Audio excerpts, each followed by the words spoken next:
बोधि वार्ता के सभी वीडियो अब बोधि ट्यूब पर उपलब्ध हैं। ये वीडियो पूरी तरह से आध्यात्म को समर्पित है। एक निशुल्क वीडियो सेवा है, पूरी तरह से विज्ञापन रहित है, अव्यावसायिक है और बोधि ट्यूब साधकों के लिए स्वर्ग है। यदि आप विज्ञापन रहित वीडियो देखना चाहते हैं, कृपया बोधि ट्यूब का उपयोग करें और आध्यात्मिक सामग्री का आनंद उठाएं।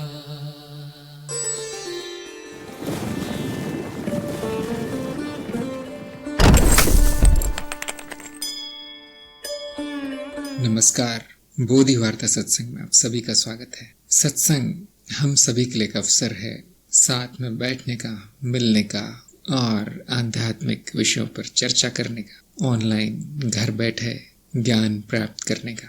आपके जो भी प्रश्न हैं उनके उत्तर देने का प्रयास में करता हूँ।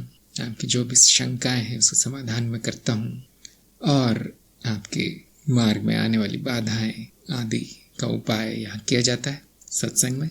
और ज्ञान दीक्षा कार्यक्रम यहाँ पर उसका कार्य भी किया जाता है।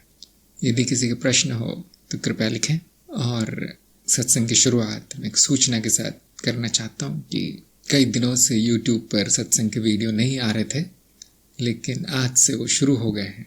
पुराने सत्संग के वीडियो डाले जाएंगे और फिर जो भी नए सत्संग होते हैं सारे प्रकाशित होने लगेंगे YouTube पर। और उसके साथ साथ बोधि ट्यूब पर भी अब वो प्रकाशन शुरू हो गया है। तो सभी से अनुरोध है कि बोधि ट्यूब का उपयोग कीजिए। वहाँ पर आपको YouTube का भी वीडियो देखने को मिलेगा। यदि किसी को समस्या है, जैसे धीरे चलता है वीडियो, तो आप वहाँ पे YouTube का वीडियो भी देख सकते हैं। उसी साइट पर हर चीज़ मिल जाएगी, ओडिसी भी मिल जाएगा। और यदि किसी ने लेख वगैरह लिखे हैं उसमें, वो लेख भी साथ में मिल जाएंगे। जैसे अश्विन जी का धन्यवाद करना चाहता हूँ कि उन्होंने लेख डालना प्रारंभ कर दिया है। सभी सत्संगों के जो सारांश है वहाँ पे लिखना प्रारंभ कर दिया है। तो ऐसे ही कोई भी अगर चाहे तो उसमें योगदान दे सकता है। कहीं पर YouTube की कड़ी नहीं है, कहीं पर लेख नहीं है, आदि आदि, जिसको समय मिले वो वहाँ जमा सकता है और वो उस क्षेत्र को सुंदर बना सकता है, पूर्ण बना सकता है। उस आप ही का है। देखिए, मेरा तो कुछ है नहीं उसमें, आप ही लोगों के लिए है, आप ही लोगों को संभालना है। जो लोग वीडियो बना रहे हैं अपना अपना अपलोड करते रहिए। तो हम शुरू करेंगे प्रश्नों की शुरुआत। एक प्रश्न आया है कार्यक्रम के द्वारा, उससे आदित्य का प्रश्न है कि सत्य व्यक्तिनिष्ठ है और सार्वभौमिक सर्वव्यापक भी है, कृपया स्पष्ट करें। यदि आप याद करें तो कार्यक्रम में, वीडियो में सत्य को व्यक्तिनिष्ठ कहा गया है, लेकिन सार्वभौमिक कभी नहीं कहा। सर्वव्यापक कहा गया है, लेकिन ये सार्वभौमिक शब्द का प्रयोग नहीं किया गया। सर्वव्यापक भी इस अर्थ में कहा गया है कि आप किसी भी स्थान पे, किसी भी काल पे चले जाइए, सत्य सत्य रहता है। सर्वव्यापक का कुछ और अर्थ होता है कि हर जगह व्याप्त है, हर जगह पाया जाता है। तो सत्य कोई वस्तु नहीं है, सत्य कुछ अस्तित्व में कुछ अनुभव नहीं है जो कि हर जगह दिख जाए, ऐसा नहीं है। सत्य धारणा है, व्यक्तिनिष्ठ और चित्त निर्मित है, मनमाना एक अनुभवों का वर्गीकरण है। और अद्वैत में वर्गीकरण ऐसा कर दिया कि सारे अनुभव ही असत्य हो गए, सभी असत्य ही है। अब वर्गीकरण का भी कोई अर्थ नहीं बचा। अद्वैत के स्तर पर आकर सत्य और असत्य का भेद भी मिट जाता है। अब तो ना वो व्यक्तिनिष्ठ बचा, न सर्वव्यापक बचा, न कुछ और बचा। इस तरह से ज्ञानी की दृष्टि में सत्य असत्य बस पायदान है जिस पर पैर रख के आपको परम अवस्था तक आना है। शायद स्पष्ट हो गया होगा। कुछ लोग कहेंगे नहीं, ये तो और धुंधला हो गया है, तो और मटमेला हो गया, आपने तो मिटा ही दिया असत्य को। तो हाँ, मैं ऐसा ही करता हूँ। जिसको भी आप पकड़ के बैठे हैं उसी का नाश कर दिया जाता है। छोड़ दीजिए सत्य को। जब उसका काम हो जाए, जब हर चीज असत्य सिद्ध हो जाए, अब क्या पकड़ना है उसे। मैं ही सत्य हूँ, और वो भी द्वैत का वाक्य है। अद्वैत पर तो मैं ब्रह्म हूँ, जहाँ पे उसको सत्य असत्य की नहीं पड़ी, वहां तो विभाजन करने वाला भी कोई नहीं है। अद्वैत है, विभाजन कैसे होगा। ये तो चित्त करता है, और सत्य असत्य का भी विभाजन चित्त ही करता है। तो हमने इस चित्त की मशीन में बाधा डाल दी। अब उसको रुकना पड़ता है। रुकने के बाद जो है वो है, इसको हमने नाम दिया है अनुभव क्रिया। और यही परम अवस्था है। आप देखेंगे कि ये पहले से ही है और इसके अलावा कुछ और हो नहीं सकती, और इससे अच्छा कुछ भी नहीं है, इससे सरल भी कुछ नहीं। हंसी भी आती, कभी कभी मजाक सा लगता है, ये क्या है, सारी यात्रा करवा दी, सारा ज्ञान दे दिया, सारा ज्ञान हट गया, उसके बाद ये बोल रहे हैं कि बस बेटा आप छोड़ दो ये सब, सत्य सत्य ज्ञान है, ज्ञान जो है वो है, हंसो, मैं भी हंस रहा हूँ, तुम भी हंसो। अब तो वहाँ हंसने का भी कुछ नहीं बचता, रोने का भी नहीं बचता, न ज्ञान हुआ न सत्य मिला, बैठ जाओ आराम से आनंद अवस्था में। ये गुरु का निर्देश है। और शिष्य कहता है कि तो अज्ञेयता है सारा। हाँ, अनुभव क्रिया में अज्ञेयता ही है, क्योंकि ज्ञान तो बुद्धि द्वारा होता है, ज्ञान तो अनुभव से होता है। अज्ञेयता है क्योंकि वही है और कुछ नहीं है, न ज्ञान है न अज्ञान है। ध्यान दीजिए, अज्ञान भी एक तरह का ज्ञान है, जिसको हम कहते हैं मान्यता। जो अज्ञानी है वो क्या कहता है कि मैं जो मानता हूं वही मेरा ज्ञान है, वही सत्य है, उसको ज्ञान मान लिया गया है।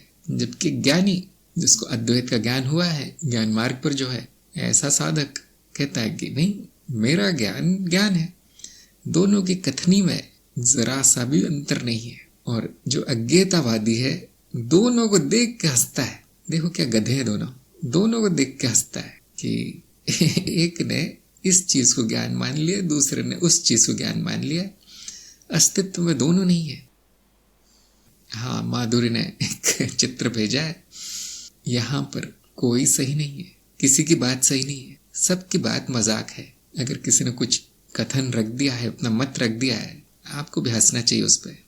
जो अज्ञेयतावादी है सब पे हंसता है, क्योंकि उसने न कोई सत्य देखा आज तक, न कुछ मिथ्या देखा, न कहीं ज्ञान देखा, न अज्ञान देखा। उसने यही देखा कि सब जानने के बाद भी कुछ जानने का है नहीं। यहाँ पे क्या है, जो है वो है, वही आप है, खत्म। इससे ज्यादा क्या जाना है। वो मैं हूं और वो है, और ऐसा वो भी बेकार है कहना। जो यहाँ आ गया उसका ज्ञान मार्ग समाप्त हो गया। ज्ञान मार्ग अपने आप को ही नष्ट कर लेता है, कुछ भी नहीं बचता फिर। अब स्पष्ट हो गया होगा आदित्य को। स्पष्टता तब आती है जब सब समाप्त हो जाता है। सत्य पर मैं एक पूरी किताब लिख सकता हूँ 500 पेज की। क्या वो स्पष्टता होगी? आपको बुरे सपने आ जाएंगे वो पढ़ के, सिर दर्द हो जाएगा। ये स्पष्टता है जो मैंने कहा है। यहाँ पे अब बुद्धि भी नहीं चल रही, अब तो विचार भी नहीं आएगा। क्या सत्य अच्छा होता है या झूठ अच्छा होता है? कोई भावना नहीं आएगी, कोई भावना नहीं आएगी। ये करूं या वो करूं, कोई नैतिकता नहीं रहेगी। अब इससे अधिक स्पष्टता तो और कहीं नहीं होगी। जहां स्पष्ट करने के लिए भी कुछ नहीं बचा, वो अद्वैत का स्तर है, वो अद्वैत की स्थिति है। सभी ज्ञानियों को इसमें रहना चाहिए। योगेश ने कुछ लिखा है, अनुभवकर्ता का महत्व माया का अनुभव करने के लिए ही है, इस पर अपने विचार प्रकट करने की कृपा करें। देखिए, आपने लिखा तो बहुत कुछ है, लेकिन अर्थहीन है। अनुभवकर्ता का कोई महत्व नहीं है। न माया का महत्व है, न आनंद में रहने का महत्व है, न आनंद खोने का महत्व है। यदि आपको अर्थ या उद्देश्य या महत्व जानना है तो अद्वैत का स्तर छोड़ना पड़ेगा, नीचे आना पड़ेगा थोड़ा। द्वैत में इस बात का महत्व है कि सत्य क्या है, असत्य क्या है। अद्वैत में नहीं, द्वैत में इसका अर्थ है कि अनुभवकर्ता को अनुभव हो रहे हैं मिथ्या के, इसके माया के। यहाँ पर अर्थ है थोड़ा बोलने में। अद्वैत में अर्थहीन है। देवी की बात या सेवा कार्य की बात माया के स्तर पर इसका अर्थ है, इसका कुछ उद्देश्य है। माया के स्तर पे, मनुष्य के स्तर पे, अस्तित्व के स्तर पे कोई अर्थ नहीं है, करने का कुछ प्रयोजन नहीं है, न सेवा, न ये न वो। जब आप दुख और सुख के स्तर पर आ जाते हैं, चित्त निर्मित जो है, वहां साक्षी भाव का अर्थ है। यहाँ जो चित्त निर्मित है, जिसकी वजह से दुख का निर्माण हो रहा है, सुख का निर्माण हो रहा है, अहम भाव है, वहां पे साक्षी भाव का अर्थ है। अस्तित्व के लिए, ब्रह्म के लिए साक्षी भाव तो बेकार है, पूरी तरह बेकार है। ब्रह्म के लिए साक्षी भाव कौन है जो साक्षी भाव में आएगा? वृत्ति है एक तरह की जो आती जाती है। साक्षी भाव भी मिथ्या है, जो बदल गया वो मिथ्या है। साक्षी भाव तो रोज बदलता है, सभी की शिकायत होती है कि होता नहीं हो। फिर हम इतना क्यों महत्व देते हैं? क्योंकि माया के स्तर पर यही महत्वपूर्ण लगता है, और तो कुछ होता नहीं। न कोई अज्ञानी है न कोई ज्ञानी है, तो फिर हम दूसरों को सिखाने में सारा जीवन क्यों लगा देते हैं? न केवल एक जन्म, कई गुरुजन कई जन्मों से यही चल रहा है उनका कार्यक्रम। क्यों? उनको पूरी तरह पता है ये सब बेकार है, न किसी को ज्ञान हुआ है न किसी को अज्ञान हुआ है, सब मिथ्या है, स्वप्न का भाग है। गुरु भी स्वप्न का भाग है, गुरु भी मिथ्या है, लेकिन ऐसी मिथ्या है जो सत्य के दर्शन कराती है। सत्य के दर्शन क्या है? यही जानना कि जानने कुछ नहीं, जो जाना गया है उसको त्याग दो, यही गुरु कहता है। तो योगेश का जो भी विचार चल रहा है वो इसलिए है क्योंकि अभी तक द्वैत, अद्वैत, माया, विज्ञान आदि क्षेत्रों में भेद नहीं किया आपने, सब मिल गया, खिचड़ी हो गया। तो बहुस्तरीय ज्ञान का वीडियो देखिए। क्या कोई लिंक भेज सकता है बहुस्तरीय ज्ञान के वीडियो का? जिसने वो वीडियो नहीं देखा वो ऐसे उलझा रहेगा। ज्ञान मार्ग भी उसका, ज्ञान मार्ग में भी स्पष्टता नहीं आएगी उसके। हाँ, ये देखिए अश्विन ने भेज दिया है, सभी लोग देख लीजिए, क्योंकि ये तो कार्यक्रम का भाग भी नहीं है। तो कार्यक्रम बहुत पुराना है हमारा, ये वीडियो एकदम नया नया बना है। हाँ, कार्यक्रम में बहुत जगह बता दिया गया है कि देखिए अद्वैत में ऐसा होगा, द्वैत में ऐसा होगा और ये आदि आदि, लेकिन उसके बाद भी काफ़ी लोगों में अज्ञान बच जाता है कि वो कहते हैं कि आज गुरु ने ये कह दिया, कल गुरु ने वो कह दिया, आज बोल रहे हैं सत्य ढूंढो, कल कह रहे हैं कि ऐसा कुछ होता नहीं है, व्यक्तिनिष्ठ होता है। इसका क्या रहस्य है? और ये हमारे मार्ग में नहीं है, सभी मार्गों में ऐसे ही। तो सीढ़ी दर सीढ़ी पायदान है, ये कहाँ ले जाती है पायदान? संपूर्ण त्याग में जो भी आपने जमा किया था थोड़ा थोड़ा थोड़ा थोड़ा करके हटाया जा रहा है। हम देख सकते हैं सब हटा दिया जाता है, उसके बाद जो है वो है, खत्म कहानी। माधुर्य ने पूछा है कि द्वैत को जाने बिना अद्वैत को जाना जा सकता है? देखिए ध्यान दीजिए, अद्वैत अज्ञेय है, जाना नहीं जा सकता। द्वैत को थोड़ा बहुत जाना जा सकता है, माया को पूर्ण रूप से जाना जा सकता है। ठीक उल्टा है जो आपने सोच रखा है कि देखिए माया तो माया मिथ्या, उसको ज्ञान नहीं होगा, द्वैत में थोड़ा बहुत पता चल सकता है, लेकिन मुझे अद्वैत का पूरा ज्ञान होगा, सत्य पता चल जाएगा। ठीक उल्टा होगा। जैसे जैसे आप ज्ञान मार्ग के आखिरी पायदान में पहुंचेंगे, आपका सारा ज्ञान उड़ जाएगा, भाप बन के गायब, आपका सारा सत्य बिखर जाएगा, आपकी सारी बुद्धि बेकार हो जाएगी। वहां तो चलती नहीं है बुद्धि, वहां तो अनुभव भी नहीं है। जानने का अर्थ क्या है? ज्ञान। तो जब अनुभव ही नहीं है तो ज्ञान किसका होगा? जब चित्त वृत्ति ही अस्त व्यस्त हो गई है, अब क्या, अब उसको क्या पड़ी है कुछ ज्ञान व्यान की? तो आपका प्रश्न अर्थहीन है। देखिए अद्वैत का ज्ञान किसी और ज्ञान पर निर्भर नहीं है, क्योंकि वो ज्ञान ही नहीं है, वो तो ज्ञान का त्याग है। ज्ञान का त्याग कब किया जा सकता है? अभी भी कर सकते हैं आप, लेकिन करेंगे नहीं। बुद्धि बहुत चलती है, बुद्धि बहुत बोलती है, उसको शांत करना पड़ता है। शांत करने का तरीका है हमारे पास, उसे हम कहते हैं ज्ञान के साधन, सत्य के मानदंड। उससे शांत हो जाती है, सारा ज्ञान हो जाता है जो होना है। बुद्धि को जो जानना है वो जान लेती है, उसके बाद चुप, क्योंकि पता चलता है वो सब बेकार है, कचरे का ढेर है वो सारा ज्ञान। सारे शास्त्र कुछ नहीं, पोथी पत्र है, उन काले अक्षरों में कोई ज्ञान नहीं है। अगर उन्होंने उन अक्षरों ने सफाई का काम नहीं किया, आपके अंदर कुछ भर दिया है कुछ, तो अज्ञान से भी बुरी स्थिति हो गई, जो हम उस दिन बात करते हैं अर्धज्ञानी। इसलिए मैं कोई किताब नहीं पढ़वाता किससे कि कहीं अर्धज्ञानी ना हो जाए, पढ़ के लोग पढ़े लिखे ना हो जाए। पढ़ाई लिखाई छोड़नी है, शास्त्रों में कुछ भी नहीं है। एक पता नहीं गलती से मैंने किसी किताब का नाम ले लिया अब हर बार मैसेज आते हैं, आपने ये कोई ज्ञान बोध को किताब बताई है कहीं किसी पाठ में? मैंने कहा बड़ी गलती हो गई मुझसे। अब तो पता नहीं मिलती भी नहीं, शायद उस समय मैं कुछ ढूंढ रहा था, वो मुझे मिल गया। उस किताब में क्या है? उस किताब में ज्ञान मार्ग का परिचय है कि श्रवण मनन निधिध्यासन की परिभाषा है, और सत्य असत्य की परिभाषा है, और साधक के गुण आदि क्या होने चाहिए, मुमुक्षुत्व, तितिक्षा और षट संपत्ति, और ये बड़े बड़े शब्द है वहाँ पे। तो मैंने कहा था देखिए मैं तो ये सब बोलता नहीं हूँ ज़्यादा, आप लोगों की रुचि है जो पारंपरिक ज्ञान मार्ग है वो जानने की, तो ये किताब है, पढ़ लेना, उसमें सब है, वो ये चीज़ किताब में पढ़ के आ जाती है।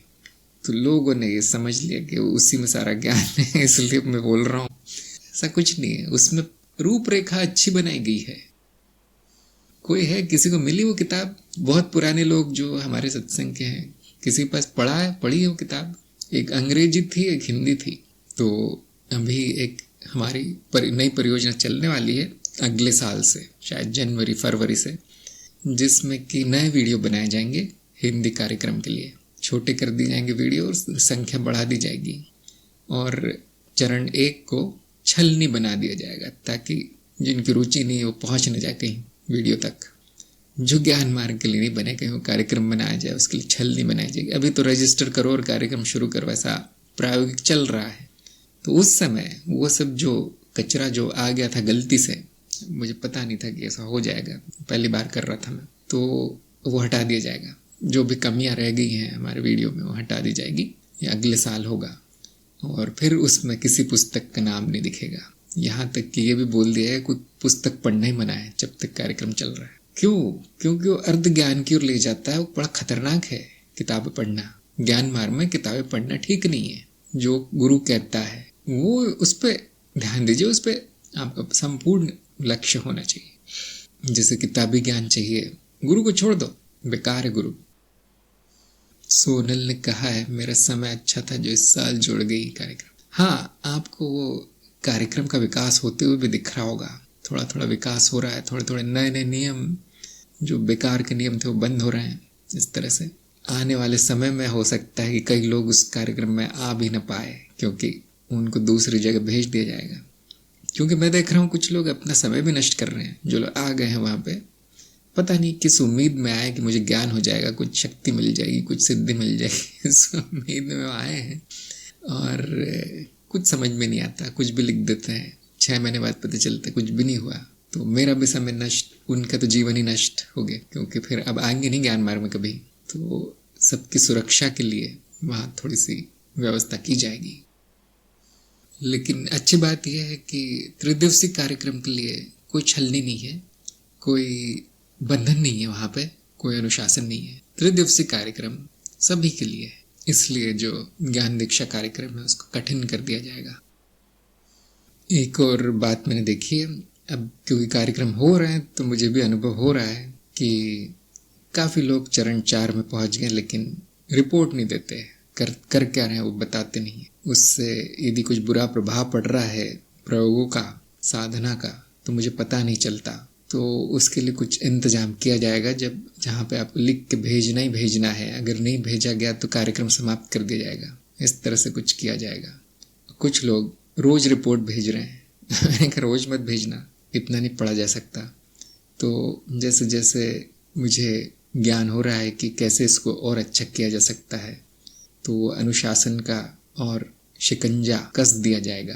तो जो लोग कार्यक्रम में हैं, अगले 3-4 महीनों में समाप्त करने का प्रयास कर लीजिए। उसके बाद काफ़ी कठिन हो जाएगा कार्यक्रम, आना भी कठिन हो जाएगा, उसमें कार्य करना भी कठिन हो जाएगा और उसको पार करना भी कठिन हो जाएगा।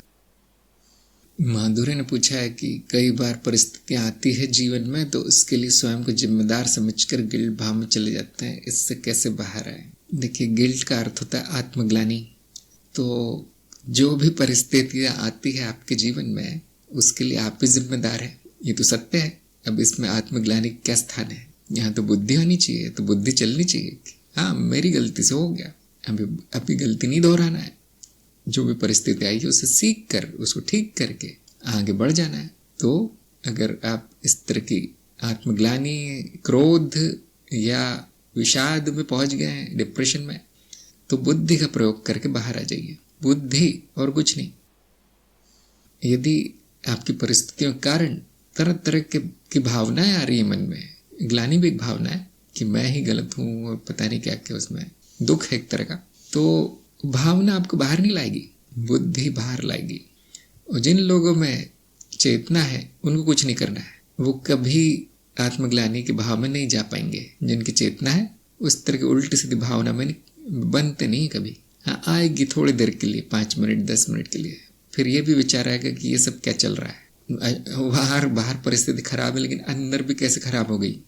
ये चेतना का ऑर्डर रहता है, आते ही सब खत्म, शोर शराबा खत्म, शांति। तो जिनकी चेतना है चिंता ना करे, जिनकी नहीं है बुद्धि का प्रयोग करे, जिनकी बुद्धि भी नहीं है अब भुगतो। माधुरी ने कहा अर्थात इस परिस्थिति को जब तक स्वीकार नहीं करे इससे बाहर नहीं आ सकते। स्वीकार भाव चाहिए, स्वीकार भाव चाहिए, क्षमा भाव चाहिए और विरक्ति भी चाहिए। नहीं तो आप छूटेंगे कैसे उससे। जो भी परिस्थिति है वो तो दोहराती रहेगी। फिर परिस्थितियां दो तीन तरह की होती है, एक तो आर्थिक या शारीरिक होती है और दूसरी संबंधियों कारण होती है। और कोई परिस्थिति मैंने ऐसी देखी नहीं जिसमें ग्लानि आती हो, कोई बता पाएगा? और कोई परिस्थिति है इस तरह की? जो निचली परतें हैं वही बुरी परिस्थितियों का निर्माण करती है, ऊपरी परतें नहीं करती। अनाहत और नीचे यहीं पे गड़बड़ होती मैंने देखा है खासतौर से, जिसमें कि हम अपना परतों का मॉडल उपयोग करें तो कहेंगे कि भावनाओं की परत और जो अहम की परत है, समाज से संबंधित है, और शरीर की परत, यही बुरी परिस्थितियों में पड़ती है। ये परतें क्यों? बुद्धि नहीं पड़ सकती बुरी परिस्थिति में। हाँ, बुद्धि में दोष आ जाए तो हम कहते हैं कि हाँ परिस्थिति बिगड़ गई है, लेकिन फिर उसे बुद्धि नहीं कहेंगे, उसे मूर्खता कहेंगे। तो मूर्खता मतलब बुद्धि का अभाव हो गया, वहां पे अभाव हो गया।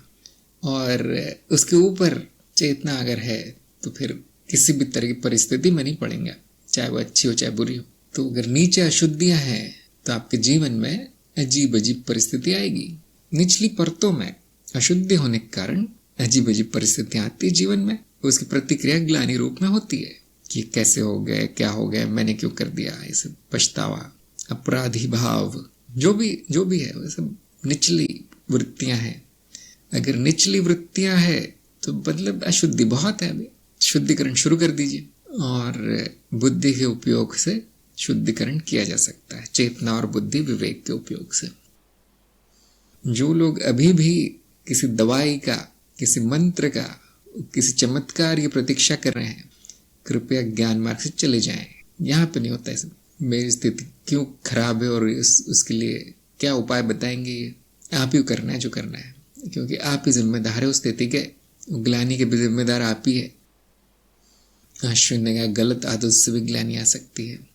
हाँ, ये जो आदत वगैरह है, लतें और ये सब निचली परतों का काम है। यहाँ तक कि भावनाओं की परत में भी आदत पड़ सकती है, लत पड़ सकती है। एक विशेष प्रकार की भावनाओं से आसक्ति हो सकती है। अब वो सारा जीवन उसी खोज में चला जाता है। सबसे बड़ी भावना जो लत की तरह हो जाती है उसको हम कहते हैं प्रेम भाव। दूसरों से प्रेम ढूंढना, दूसरों में, संबंधों में प्रेम ढूंढना, या वस्तुओं में के प्रेम में पड़ जाना, एक तरह की लत है। जैसे शरीर को लत पड़ जाती है, ये खाना वो पीना, ऐसा वैसा, सिगरेट या सब, वैसे ही जो भावनाओं की परत है उस पर भी लत पड़ जाती है, विशेष प्रकार की भावना। कुछ लोगों को दुख की आदत हो जाती है, जब तक वो दुखी नहीं हो जाते उन्हें खाना नहीं पचता। एक दो बार जब तक नहीं रो लेते तब तक उनका जीवन पूर्ण नहीं होता, दिन पूरा नहीं होता। तो मनोविकार इस तरह के आ जाते हैं, तरह तरह के। ये सब अशुद्धियां हैं, बुद्धि के द्वारा ठीक किया जा सकता है, देखा जा सकता है, उनको रोका जा सकता है। वो चेतना के द्वारा पूरा सफाया किया जा सकता है, दोबारा नहीं आएगा फिर। बहुत से लोग कहेंगे कि मेरी चेतना है, सब कुछ है, फिर भी दुख हो रहा है, दुख हो रहा है, दुख हो रहा है, ये भावना आती, वो भावना आती। तो क्यों ना हो, वो तो हो गई। हमें इस मनुष्य जीवन को पत्थर नहीं कर लेना है, उसमें कुछ ना कुछ तो होता ही रहेगा।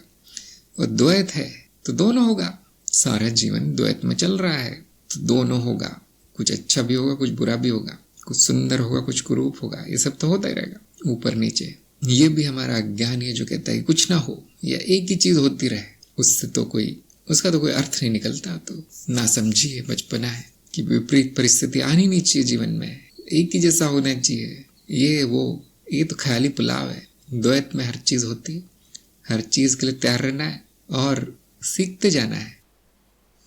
आप देखेंगे सीख एक ही तरह की होती है, विरक्त हो जाइए और जो आवश्यक है वो करते रहिए, इतना ही सीखने को मिलेगा।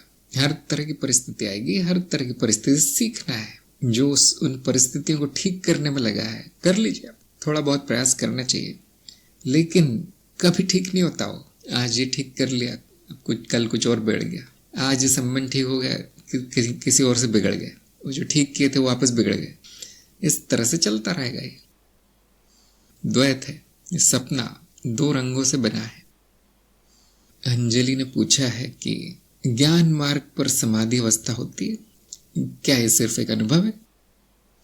ज्ञान मार्ग में समाधि शब्द नहीं है, समाधि योग मार्ग में है, जो पतंजलि का अष्टांग योग है, उसमें अंतिम जो अंग है समाधि कहलाता है।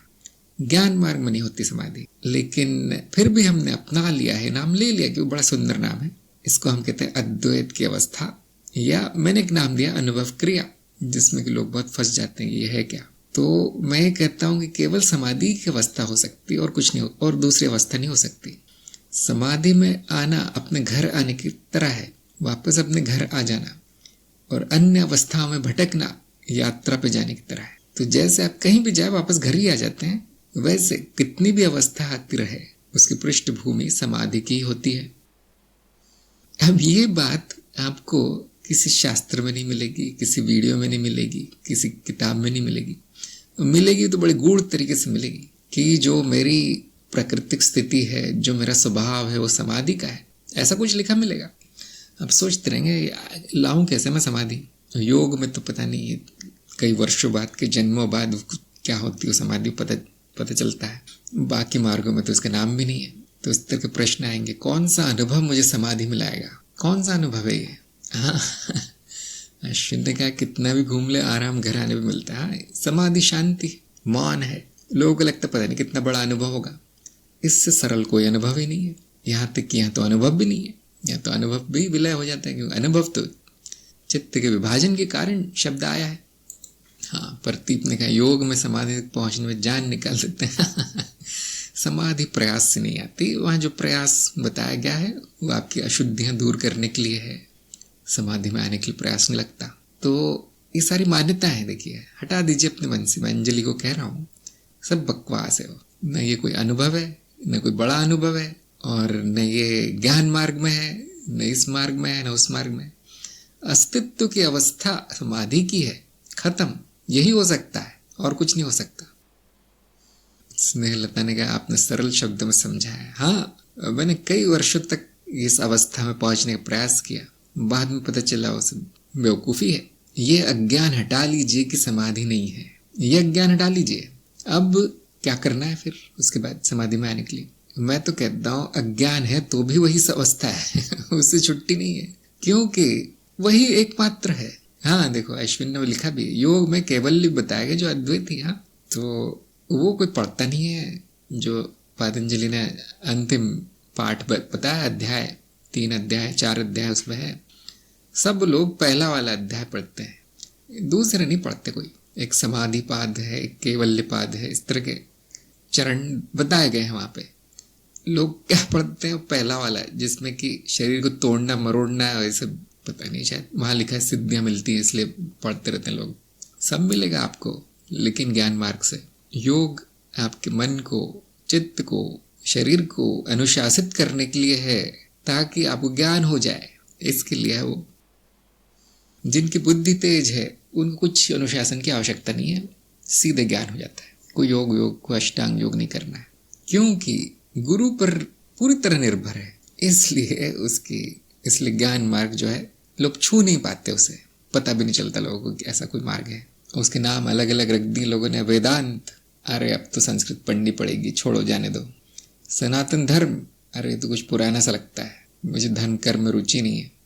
इस तरह से जो, हाँ, ज्योति ने सारे उसके चरण लिख दिए, देखिए पतंजलि के।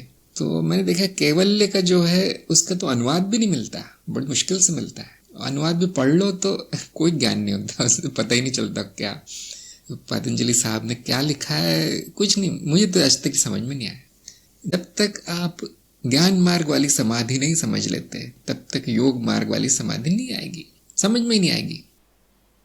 योग सूत्र में केवल बता दिया गया ये करना है, समझाने का प्रयास नहीं किया उन्होंने।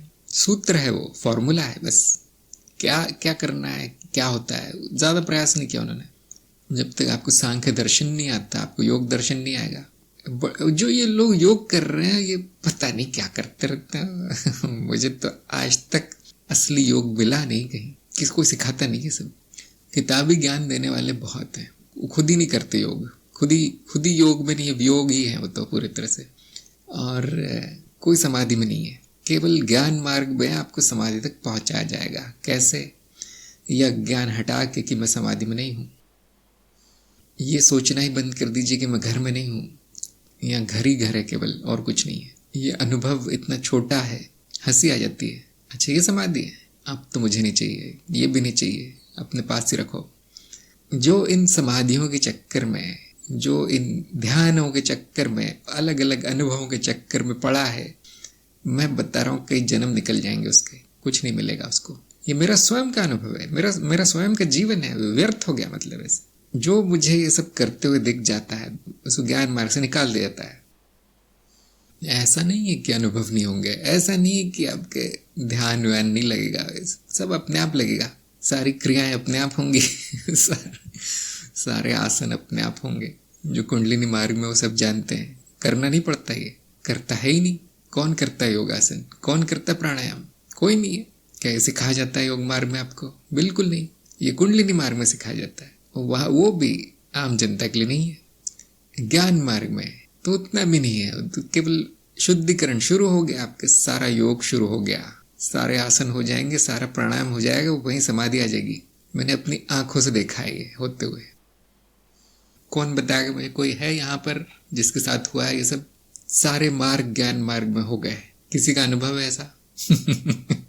हाँ जी, देखिए अश्विन ने कहा है, हाँ प्रदीप ने भी कहा है, प्रदीप ने काफी विस्तार में बताया था, आलोक ने भी कहा है। सारा तंत्र हो जाता है ज्ञान मार्ग में, सारा मंत्र हो जाता है, सारा योग समाधि कुंडलिनी सब हो जाता है यहाँ पे।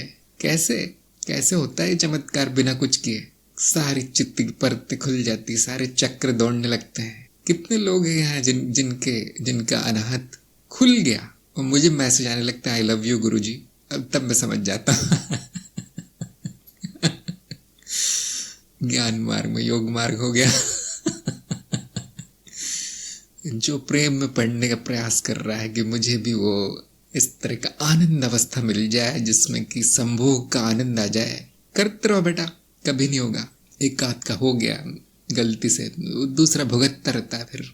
केवल ज्ञान मार्ग में ही अपने आप होगा। इतना जान जाइए कि अभी समाधि है, बाकी सब अपने आप होगा। हम ज्ञान मार्ग में ऊपर से नीचे जाते हैं, जो कि मैंने अंतर शुद्धि की श्रृंखला में पहले ही भाग में समझाया है। जिन्होंने नहीं देखी देख लें, अंतर शुद्धि श्रृंखला का पहला भाग। उसमें मैंने बताया है कि कैसे चित्त की परतों में परिवर्तन ऊपर से नीचे किया जाता है ज्ञान मार्ग में। मैं आपको लिख के देता हूँ, और किसी मार्ग में ये नहीं होता, वो कोई फल नहीं आता। किसी मार्ग में कोई फल नहीं आता। आ गया फल, उसका मतलब है कि वो साधक बड़ा विलक्षण है, कुछ न कुछ उसमें पूर्व जन्मों के कुछ संस्कार है। ज्ञान मार्ग में फल ही फल है। हाँ, सोनल ने भी कहा कुछ किए बिना सब हो रहा है सब हो जाएगा यहाँ पर, सिद्धियां भी मिल जाएंगी। क्या योग सूत्र में ढूंढ रहे हो सिद्धियां? सब ज्ञान मार्ग में है, सारी सिद्धियां मिल जाएंगी यहाँ पे। गुरु क्षेत्र का वर्णन ज्ञान मार्ग में है, यहीं पर उसको पूरी तरह वर्णित किया गया, पूरे विस्तार में समझाया गया है। क्या वो सभी ये जान जाएंगे जिनको शक्तियां मिली हैं, जिनको सिद्धियां मिली हैं, कि जब ये व्यक्ति का नाश हो जाता है, अहम नाश हो जाता है, तो ये मनो शरीर इस तरीके से चलता है जैसे चमत्कार कर रहा हो कोई। उसका जीवन ही चमत्कार है। फिर सारा ज्ञान झोली में आके गिर जाता है आपके कदमों पे, सारा जीवन अपने आप से ही चलता है। अब बड़ा कठिन है, बाकी मार्गों में बड़ा कठिन है, ज्ञान मार्ग में बिना कुछ के चलता है। तो जो ज्ञान मार्ग में आए नहीं है, थोड़ा सा ध्यान दीजिए। और जो ज्ञान मार्ग में आ गए हैं, कुछ और ही करते रहते हैं, अपनी बुद्धि शुद्ध कीजिए। ठीक नहीं है वो सब। आपको हीरे मोती दिए गए हैं, आप कोयले पत्थरों के पीछे भाग रहे हैं, कहीं ना कहीं अशुद्धि होगी। ज्योति ने कहा है कि शरीर या मन में आए विकार बीमारी को कैसे ठीक किया जाए। इन विकारों के आने से कई मार्गों में साधना बाधित हो जाती। ज्ञान मार्ग में इसको कैसे देखते हैं? देखिए, ज्ञान मार्ग बीमारी ठीक करने वाला मार्ग नहीं है। यहाँ तक कि मनोविकार भी नहीं ठीक होते। यहाँ तो ज्ञान मार्ग में उनको आना चाहिए जो पूरी तरह स्वस्थ है, जिन मानसिक शारीरिक स्थिति बहुत अच्छी है, वही झेल पाएगा ज्ञान मार्ग को। जो बीमार है, कमजोर है, मानसिक विकार है, ज्ञान मार्ग में एक कदम नहीं चल पाएंगे अच्छे से। शरीर मन के रोग अध्यात्म में ठीक नहीं होते, अस्पताल में ठीक होते हैं। हाँ, इन विकारों से साधना हो नहीं पाएगी, किसी भी मार्ग में ठीक नहीं होते। एक मार्ग को छोड़ के कोई बता सकता कौन सा मार्ग है वो जहाँ बीमारियों विकारों को ठीक किया जाता है? एक मार्ग को छोड़ के बाकी किसी मार्ग में ठीक। योगेश ने योग मार्ग नहीं, योगा नहीं। विजेंद्र का उत्तर बिल्कुल सही नहीं, माधुरी का भी उत्तर गलत है, कांति का भी उत्तर सही। तंत्र मार्ग, माया का जो, हाँ, अब सबके सही उत्तर आ गए। देखिए, जो लोग सोचते हैं योग में कुछ ठीक हुआ है, अब योगासन कैसे करेगा व्यक्ति, वो जो बीमार है वो प्राणायाम कैसे करेगा जिसकी मानसिक स्थिति ठीक नहीं है, शुरू कैसे होगा मार्ग उनका, केवल तंत्र में। तंत्र बड़ा प्रैक्टिकल व्यवहारिक मार्ग है। माया को सत्य माना गया है यहाँ पे तंत्र में, तो बीमारी को भी सत्य माना गया है, तो वो ठीक भी हो सकती, फिर बीमारी भी माया है, देवी कृपा से ठीक हो सकती है बीमारी। तंत्र मार्ग में आइए जिनको बीमारियां ठीक करना है, ज्ञान मार्ग में नहीं, वो सब ठीक होने के बाद आइए ज्ञान मार्ग में। लेकिन सभी लोग जानते होंगे तंत्र की अवस्था जो है बहुत बुरी है, बहुत दुर्गति हो चुकी है उसकी। तो अब वो झाड़ फूक वाले बाबा बच्चे हैं, ये नीम हकीम टाइप के लोग बच्चे हैं, भभूत बेचने वाले, जिससे कुछ ठीक नहीं होता। और कुछ शहरों में ऐसे पश्चिम से जो आयात किया गया हीलिंग, रीकी वीकी, चीनी जापानी तकनीकें, वो आप वो भी प्रयोग कर सकते हैं, उसको भी आजमा सकते हैं, देखें उससे ठीक होता है नहीं। एलोपैथी से नहीं हुआ तो ये कर लो वो कर लो, ऐसा। अगर किसी से भी नहीं हुआ तो तंत्र मार्ग, जिसकी रुचि है इन सब बीमारी को ठीक करने में, तंत्र मार्ग में जाइए। बाकी कितने भी देवी देवताओं के सामने हाथ जोड़ ले, कुछ भी कर लीजिए आप, कुछ भी नहीं होगा। ज्ञान मार्ग में एक खासियत है कि शरीर की कुछ बीमारियां हैं जिसकी वजह से ज्ञान मार्ग रुकता नहीं है। कुछ छोटी मोटी बीमारियां अगर है, जैसे अंधापन है या एक दो चीजें और है, तो कुछ होगा नहीं, कुछ बड़ी समस्या नहीं आएगी, दवाइयां लेते रहिए, ज्ञान होता रहेगा। लेकिन ये मान लेना कि मेरा सब ठीक हो जाएगा बीमारियां ज्ञान मार्ग में, बिल्कुल गलत है। ज्ञान मार्ग में अज्ञान का नाश होता है, बीमारियों का नहीं। उसके कभी कभी अच्छे प्रभाव पड़ते हैं, और जैसे कि मैंने कहा है कि ज्ञान मार्ग में सभी मार्ग आ गए तो चमत्कार भी होते हैं कभी कभी, लेकिन गारंटी कुछ भी नहीं है। जो पहले से बीमार है वो ज्ञान मार्ग में इतनी प्रगति कैसे करेगा कि चमत्कार होने लगे, संभव ही नहीं है। माधुर्य ने कहा अधिकांश बीमारी मानसिक होती है, शारीरिक प्रतीत होती है। हाँ, अधिकतर तो बीमारियां होती भी नहीं, कभी कभी वहम ही होता है लोगों को। पवन ने कहा कुछ बीमारियां ऐसी जो कैसे भी ठीक नहीं होती, प्रारब्ध समझ के भोग लेना चाहिए। हर चीज सीखना चाहिए, या तो ठीक करने का प्रयास कीजिए या फिर उससे सीखने का प्रयास कीजिए कि ये क्यों है। और यदि आपको पता चल जाए कि सारी बीमारियों की जड़ मनुष्य जीवन है, तो अब यहाँ से जाने का प्रयास करना है। जो असली दवाई है बीमारियों की वो है मृत्यु, और कोई दवाई नहीं है। कितना भी ठीक कर लीजिए शरीर को, वो तो बूढ़ा होकर मरने वाला है। ज्योति ने कहा ज्ञान प्राप्ति से दुख या बीमारी का आभास कम हो जाता है। हो सकता है कि चेतना के कारण संभव है, फिर भी आपको यदि जड़ से हटाना है बीमारियां तो सही इलाज करना चाहिए। अध्यात्म में बीमारियों का इलाज नहीं होता, अध्यात्म ही नहीं होगा आपका। इसी तरह से रुपए पैसे के लिए लोग अध्यात्म में आते हैं कि ये तो गुरु लगते हैं, तो इनके पास पहुंच जाता हूँ, कुछ पैसे वैसे मिल जाएंगे, कहीं जुगाड़ हो जाएगी। जिनके पास पैसे नहीं है, जो अपने जीवन में रोजी रोटी भी नहीं कमा पा रहे, वो उससे क्या अध्यात्म होगा। जिनकी इतनी बुद्धि नहीं है जो थोड़े बहुत पैसे कमा पाए, उनसे क्या अध्यात्म होगा। तो बड़े दुख की बात है कि लोग अध्यात्म चमत्कार होगा ये समझ के आ जाते हैं, और जो असली चमत्कार है वो फिर कभी नहीं होता। पद्मजा ने कहा है अज्ञान के नाश होते ही मानसिक और शारीरिक परिवर्तन होने लगते हैं, जो मेरा स्वयं का अनुभव है। हाँ जी, ज्ञान होने के बाद उसका प्रभाव दिखता है, लेकिन अगर विघ्न है तो ज्ञान नहीं होगा और फिर प्रभाव नहीं दिखेगा। इसलिए दूसरे मार्ग में जाना पड़ेगा, किसी दूसरे मार्ग का सहारा लेना पड़ेगा। जो भी मेडिकल का ज्ञान है, बीमारियों का ज्ञान है, तंत्र मार्ग के अंतर्गत आता है। सारा आयुर्वेद तंत्र मार्ग के अंतर्गत आता है, क्योंकि मिथ्या ज्ञान है, माया का ज्ञान है। जिनकी आर्थिक स्थिति ठीक नहीं है, जिनकी पारिवारिक स्थिति ठीक नहीं है, जिनकी शारीरिक मानसिक स्थिति ठीक नहीं है, पहले वो कर लीजिए ठीक। और अगर काम चल जाता है, इतनी बुरी नहीं है, ज्ञान हो रहा है, तो फिर अपने आप ठीक होगी। और ठीक का अर्थ हमेशा एक ही होता है, यहाँ पर छूट जाएगा, धीरे धीरे सब छूट जाए, शुद्धिकरण हो जाएगा, सफाई। जो भी ज्ञान मार्ग में बदलाव दिखाई देते हैं मनुष्य शरीर में या आपके आसपास या संबंधों में, शुद्धिकरण के कारण है। शुद्धिकरण ज्ञान के कारण है। जिसको ज्ञान नहीं हुआ है उसको कुछ भी नहीं होगा, बहुत कम संभावना है। इसलिए ज्ञान मार्ग में सुशिक्षित लोग, बुद्धिमान लोग, स्वस्थ लोग, समझदार लोग, इस तरह के लोग सफल होते हैं। जो गरीब हैं, लाचार हैं, बीमार है, पागल है, बिल्कुल ना आए यहाँ पे, कुछ भी नहीं होता यहाँ पे। बहुत से लोग मैंने देखा योग तब करने लगते हैं जब बूढ़े हो जाते हैं। बूढ़े लोगों के लिए नहीं योग, वहाँ तो हड्डी टूट जाएगी या फिर कोई मांसपेशी खिंच जाएगी, अरे मेरी आंखों से कम दिखने लगा है, चलो योग कर लो फिर। ऐसे मजाक बना दिया उन्होंने योग का, पतंजलि को मतलब अपमानित कर दिया है पूरी तरह से। ऋषि मुनियों ने अध्यात्म के लिए वो सब बनाया था। जैसे तंत्र का दुरुपयोग हुआ वैसे योग का भी हो गया। ज्ञान मार्ग का भी दुरुपयोग करते लोग, पंडित बन जाते हैं, अपने आप को पंडित घोषित कर देते हैं, ज्ञान मार्ग का दुरुपयोग है। यह वाद विवाद, बौद्धिक, शाब्दिक, इतना ही रह जाता है उनके जीवन में। स्थायित्व, आनंद, मौन नहीं आ पाता। माधुर्य का मैंने तंत्र का चमत्कारिक रूप से किसी लंबी बीमारी ठीक करते देखा है। हाँ, संभव है, माया में सब संभव है। दुरुपयोग ज्यादा होने लगा इसका और पाखंडी बहुत आ गए इस मार्ग पे। जैसे बीमारी ठीक करने के लिए तंत्र का उपयोग किया जा सकता है, वैसे किसी को बीमार करने के लिए भी किया जा सकता है। जब मैं देखता हूँ कि ज्ञान मार्ग में भी अशुद्धियां लेकर आते हैं लोग, जो कि होगा ही, ऐसे तो संभव ही नहीं है कि पूरा का पूरा शुद्ध व्यक्ति आ जाए ज्ञान मार्ग में। आ गया तो फिर तो मार्ग ही खत्म हो जाता है उसका 2 दिन में। लेकिन अशुद्धियां वाले लोग आते हैं, इसलिए मैंने अंतर शुद्धि भी डाल दिया है और तंत्र भी डाल दिया है। तंत्र में जो कुछ लेख लिखे हैं जहाँ मैंने बताया है कि कैसे स्वयं का इलाज करना है, कैसे रोग मुक्ति करनी है तंत्र माध्यम से।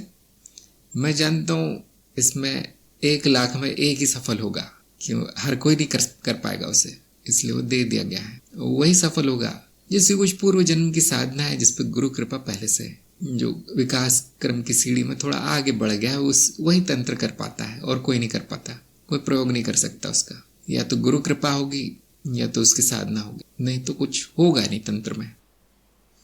तो मैंने लिख रखा है थोड़ा बहुत, हो सकता है आगे जाके उस पर कुछ वीडियो वगैरह बन जाए, लेकिन वही विधि है बस जो ज्ञान मार्ग में प्रयोग में लाई जाती कभी कभी। या हम भी हाथ जोड़ के प्रार्थना करते हैं फिर, और कुछ करते नहीं। कभी कभी प्रार्थना सुन ली जाती है, चमत्कार सा हो जाता है, और कभी कभी कुछ नहीं होता। इन मामलों में जहाँ कुछ नहीं होता, हम इसको गुरु क्षेत्र की आज्ञा समझ के या गुरु क्षेत्र की इच्छा समझ के छोड़ देते हैं कि देखिए आपको कुछ नहीं हो रहा है, क्योंकि ठीक होना होता है तो हो जाता है 1 हफ्ते में, 1 महीने में, ऐसा कुछ ज़्यादा दिन लगते नहीं है। लेकिन नहीं हो रहा है तो कुछ कर्मों का फल है, ऐसे कर्म है जिसको गुरु क्षेत्र भी हाथ नहीं लगाना चाहता। कुछ अजीब सी बात मैंने देखी है। तो जो पूरी निष्ठा से, लगन से ज्ञान मार्ग पे चल रहा है, उसकी तो बीमारियां भी ठीक कर दी जाती है। लेकिन सबके साथ नहीं होगा। देखिए, उम्मीद लेके नहीं आना चाहिए यहाँ पे। मैंने भी ये प्रयास किया है, मेरे साथ भी नहीं होता है, हमेशा नहीं होता। बहुत सी मनोरोगों के कारण, शरीर के रोग के कारण, संबंधों के बिगड़ने के कारण आपके अपने कर्म है, और अगर उनका फल रोक दिया गया तो 1 जन्म बर्बाद हो गया, क्योंकि उसी फल के लिए दोबारा जन्म लेना पड़ेगा। तो कई मार्गों में मना किया जाता है कि ठीक मत करना, ऐसे भोगने दो उसको थोड़ी देर। जब वो फल आकर चला जाता है तो अपने आप ठीक हो जाता है। फिर वो वैक्सीन की तरह है, एक बार हो गया तो व्यक्ति करेगा नहीं दोबारा फिर वो काम, अगर नहीं करेगा तो फिर बच जाएगा। तो जो लोग कुछ भी करते रहते हैं शरीर के साथ और गोलियां खाते रहते हैं, वो अपने कर्मों को जो है रोक रहे हैं, उस फलों को रोक रहे हैं। उनको पता है ये गोली खाने से दर्द नहीं होगा, जो चाह कर लेते हैं फिर वो शरीर के साथ। तो ऐसे लोगों को बाद में भुगतना पड़ता है, क्योंकि उन्होंने सीख ली नहीं है। तो वो सब एक साथ ही आता है फिर उनके जीवन में। माधुर्य का तंत्र प्रयोग किसी को हानि पहुंचाने के लिए जाए तो इसके दुष्प्रभाव नहीं आते, सब आएंगे। हम तो जानते नहीं, प्रभाव तो हर चीज का आता है, फल तो हर कर्म का आता है। तंत्र के प्रभाव ऐसे होते हैं कि हमारी बुद्धि के बाहर है। जो तांत्रिक नहीं है वो नहीं जान सकता क्या प्रभाव आएगा। कांति ने कहा है, कुछ घटना बताई है कि इसको चमत्कार कहेंगे, संयोग कहेंगे। मैं तो इसको कृपा कहता हूँ। आप पे कृपा हो गई कि आपकी समस्या पहले ही चली गई, मिट गई। कांति ने पूछा, जो ज्ञान मार्ग में है क्या उन पर दूसरे व्यक्ति द्वारा किया गया तंत्र का असर होगा? अगर होगा तो उससे बचने क्या उपाय है? ज्ञान मार्ग में किसी तंत्र को असर नहीं होता। जिसकी बुद्धि चल रही है, जिसकी चेतना चल रही है, उसको शिकार नहीं बनाया जा सकता। किस पे असर होता है तंत्र वंत्रों का, जादू टोने का? जो पहले से ही बुरी अवस्था में है, जो पहले से ही मनोविकार में है, उस पर प्रेत आत्माएं आदि आदि प्रभाव पड़ता है। जिनका शरीर पहले से अशुद्ध है उसको उसका बुरा किया जा सकता है। जिनकी बुद्धि पहले से भ्रष्ट है, हाँ अब तो पूरा असर होगा। जो ज्ञान मार्ग में समर्पित है, अच्छी प्रगति कर रहे हैं, उस पर किसी का असर नहीं होगा। कितनी भी शक्तिशाली चीज हो उसको असर नहीं होता। कुछ लोग ये सोच के कि मैं तो अब सुपरमैन बन गया, अब तो मेरे पर असर नहीं होगा, कुछ प्रयोग करने लगते हैं या कुछ उल जुलूल हरकतें करने लगते हैं, शमशान में चले जाते हैं। सब ये सब नहीं करना चाहिए, क्योंकि अब तो बुद्धि चली गई, अब तो चेतना चली गई, अब तो असर होने की संभावना। तो आप जो भी करें गुरु से पूछ के करें, इतना ही मैं कहता हूँ। विजेंद्र ने कहा है जिनका चित्त विकृत होता है तंत्र प्रभावी होता है। बिल्कुल सही बात कही आपने। जैसे आप में रोग की क्षमता ना हो, प्रतिरोध क्षमता ना हो, कोई भी वायरस पकड़ लेता है, कोई भी इन्फेक्शन हो जाता है तुरंत। क्यों? पहले से कुछ गड़बड़ थी शरीर में। ऐसे ही कमजोर व्यक्ति तंत्र का शिकार बनता है। और मैंने उपाय बताए हैं, आपने उपाय पूछा है, मैंने उपाय बताए हैं तंत्र बोधि में क्या करना है ताकि आप बच पाए। तो परिरक्षण का जो लेख है वो पढ़ लीजिए। परिरक्षण सब कुछ ज्ञान कोश में छपा हुआ है, ज्ञान कोश में जाके देख लीजिए। जो भी जरूरी था मैंने बता दिया है पहले से। और मैंने काफी गालियां खाई हैं लोगों की कि ये सब क्यों बता रहे हो इसका तो दुरुपयोग होगा। मैंने कहा ज्ञान मार्गियों के लिए है, वो दुरुपयोग नहीं करते। अगर कोई और इसका उपयोग करेगा जो ज्ञान मार्ग पे नहीं है तो उनको तो भगवान भी नहीं बचा सकता, फिर वो अपने भुगतेंगे फिर उसके बुरे प्रभाव। तो मैं जानता हूँ इसमें थोड़ी सी कठिनाई है जनता को बताने में, लेकिन कोई और उपाय नहीं है आजकल। आप लोग तो यहाँ आएंगे नहीं जानने के लिए, तो बता दिया गया, फिर खोल दिया गया पिटारा उसका तंत्र का जो आज तक नहीं हुआ वो कर दिया गया। मुझे बड़ा बुरा भला सुनने को मिला है इसमें। जो मैंने बताया वो काम करेगा, बाकी कुछ काम नहीं करता इस जगत में, कुछ नहीं। लोग कहेंगे अपने मुंह से अपनी तारीफ हर कोई करता है ना, लेकिन ये तारीफ नहीं है, ऐसा ही है। जो मैंने बताया वही काम करेगा तंत्र, और कोई तंत्र काम नहीं करेगा। और उसी के लिए करेगा जो पूरी तरह समर्पित है ज्ञान मार्ग को। उसमें एक चाबी डाली गई है, आप जानते होंगे। जिन्होंने वो लेख पढ़े वो चाबी का मतलब जान गए होंगे क्या है, पासवर्ड। क्योंकि हम नहीं कर सकते, मनुष्य नहीं कर सकता तंत्र। देवी कृपा है या फिर गुरु क्षेत्र कृपा है, और वो तभी होती है जब आप अध्यात्म मार्ग पर पूरी निष्ठा के साथ ईमानदारी से चल रहे हों।